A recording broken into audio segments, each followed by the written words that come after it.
Okay, this one's kind of personal.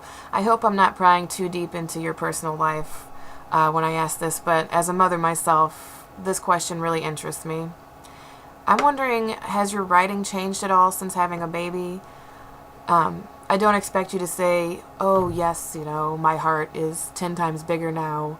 Um, I'm really curious, to be honest. I have a hard time finding a quiet moment to write, but sometimes I think that this helps motivate me more because I know that I've really got to make it count once I get that moment.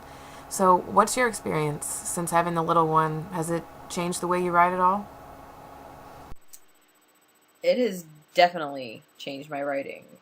I think it's actually made it a little bit grittier and a little bit more psychological, horror-esque. Whereas before I was writing with a 1-2 punch, and now I've added the left hook to my repertoire. So it's gotten a little bit more hard hitting. It's gotten a little bit tighter and gotten a little bit scarier, I think.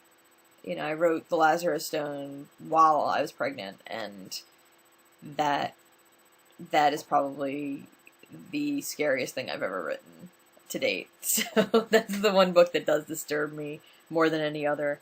The Lazarus Stone conspiracy edit that I actually wrote it under the name Zircon because I didn't want I didn't want it to officially be attached to me just in case what I was researching was true.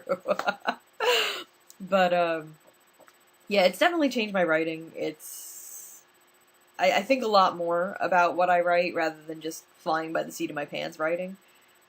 Whereas, you know, before I didn't care about the consequences as much with what I was writing. I just wrote, and now I think a lot further out where I'm thinking about, what could happen in the future, what could possibly affect my child, what could be scary in his day and age when he's growing up versus what I find scary when I'm growing up.